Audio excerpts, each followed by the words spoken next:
Hey everybody, welcome to The Bottom Line. I'm Michael Noland. Tonight we're going to be talking about Roger Waters. He's made a retort to the masses of sorts, and a couple of statements by a couple of other individuals is all in the news now. And we're going to ask the question, is Roger Waters building a wall around himself?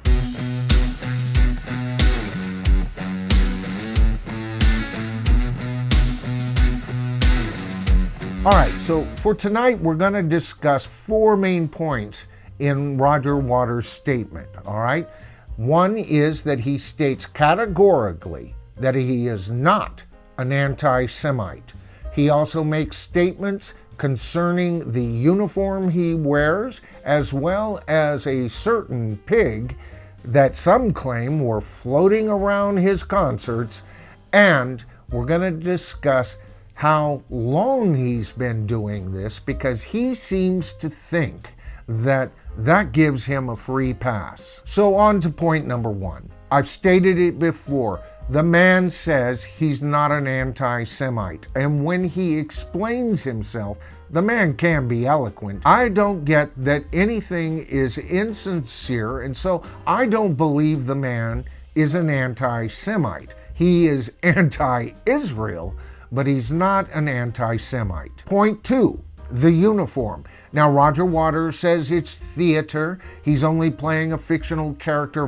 I've already made my statements concerning that. He states that the uniform is a symbol of the man, the symbol of a fascist leader, and that it's an artistic statement. Now, we're going to get back to that when we discuss how long Roger Waters has been wearing this uniform. So let's get on to the point of the pig. Now, Roger Waters, in his retort, and I give him kudos for that, he stated, yes, there was a pig. And when he became aware of it and the implications that it could mean, he ceased and desisted that pig. Now, the issue of the uniform and the pig gets us to point four.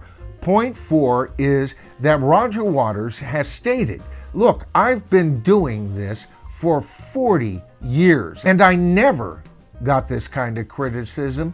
And he stated that it is the change of mores that's happening in the modern world, and that it has a warped vision of his show. And he states that he's been wearing that uniform for 40 years. But is that true? The image you're seeing here is from his performance in 1991 as the same protagonist, right? Do you notice any differences in the uniform? First of all, it's not black, and where there would be Nazi SS's very clearly identified by the current crossed hammers, his decor goes a bit around the neck and doesn't quite look Nazi. In fact, when I first saw that video, I thought he looked more like a South American dictator. So when he says he's been wearing that uniform for 40 years, I beg to differ. Now, as far as the pig and him stating that when he became aware of it, he put an end to it, let's just take a look at that little item. Think back to the movie, The Wall. Do you remember all of the disharmony behind the production of that movie? Many people saying it was the most miserable experience they ever had as filmmakers in Hollywood. And why did they say that? It's because the puppet master was there. Now, that doesn't come as any surprise to any Pink Floyd fan. Part of Pink Floyd's history was his insistence of more and more and more control. Having so much power at one time, he single-handedly fired Richard Wright from the band. This man needs to control everything, folks. And so when he says that he wasn't aware of the pig and what its implications were, that is a load of bullshit if I've ever heard it. He knew what was on stage. Think about it. He's talked about how he has single-handedly written entire albums by Pink Floyd. Only a man who has a warped sense of reality could possibly have to have that much control. Now, why do I say that? Well, think of the insensitivity of this man. Now, Germany, as an individual country, has a right to make its own rules. And one of the rules is that Nazi imagery shall not be on display in that country. Now, Roger found a couple of loophole laws to win his case, and he's touring Germany now. He won, and that's the interesting bugaboo here. Where is his sensitivity to the Jewish people? The law was developed in Germany for a very good reason. All right, so what I'm going to do is read a portion of this article by Chad Childers, all right? And he brings up a couple of important points here coming from several people. The article starts off with Roger Waters' May 17th performance in Berlin sparked plenty of controversy. You know it did. As the musician opened the show by proclaiming he condemns anti-Semitism unreservedly, but later appeared wearing a costume that was a long black coat with gloves and a red armband with crossed hammers. Now they go on to mention that crossed hammers are also on banners and all of that, and that many felt this was Nazi imagery. We've already talked about in Germany, supposedly there's a law that bans that. Now it goes on to say, it should be noted that the onstage outfit has been displayed many times by Waters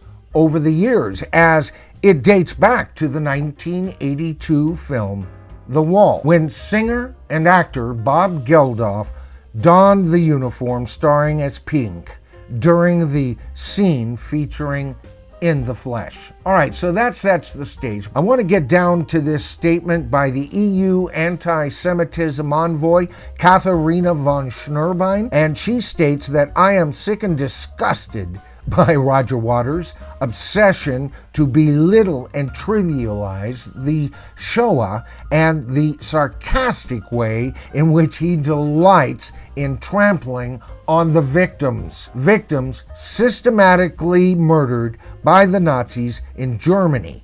Enough is enough. Now, that got a whole response from the U.S. Special Envoy. Boy, we're full of envoys tonight, aren't we? To combat anti-Semitism, Deborah Lipstadt. She said, I wholeheartedly concur with the envoy's condemnation of Roger Waters and his despicable Holocaust distortion. All right, so that covers the main points in the article, and we're going to discuss that aspect of the Holocaust distortion. As I've stated before, even in Roger Waters' comments, you hear distortions of events, don't you? And it's his lack of empathy that really kills me on this issue. I've already stated in a past video that Germany, modern Germany, is trying to get out from underneath that black eye it inherited from World War II and the Nazis. And if their rules are a bit over-regulated, it's for a good cause, and sometimes you have to make laws just to make sense. That is common sense, and common sense is what I think Roger Waters lacks. You see, I think the man is a genius when he puts his mind to it.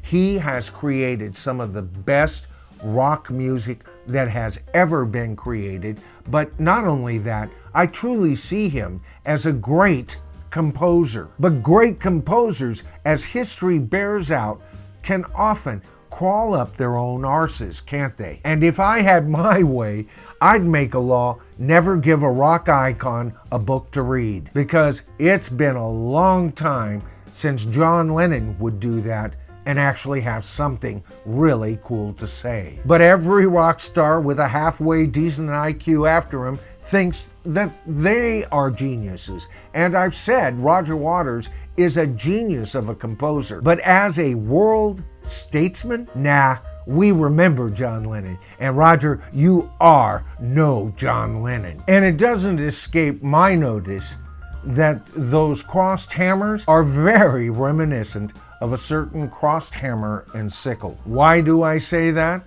The man even shows up at the UN, a rock star at the UN. I can't even begin to believe that. And he represents who?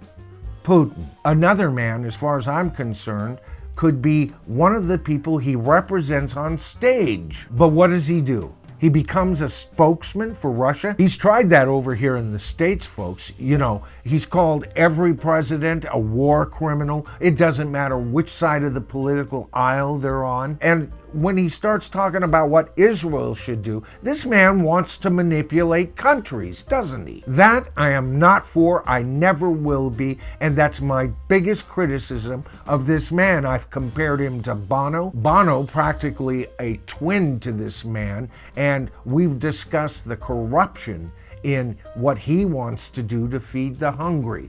So we've got to be real careful with these rock icons. The more preachier they get on both sides of the political aisle, it's not good for rock and roll. And you know what? In my opinion, it's not good for planet Earth. All right, I hope you enjoyed the video tonight. If so, please give it a thumbs up. That helps channel growth. And if you're one of my viewers who haven't quite subscribed to the channel as of yet, it's easy. All you have to do is hit that subscribe to the tribe button and then tap that top bell icon, and you'll be notified of all my future videos, and you're part of the tribe. All right, I'm Michael Noland. This is The Bottom Line, always as I see it, folks, and I'm really excited to hear what you guys have to say over this. Just be kind to each other in the comments on both sides of the political aisle. That's all I ask. Because don't forget, together, we are the tribe. All right, I'll see you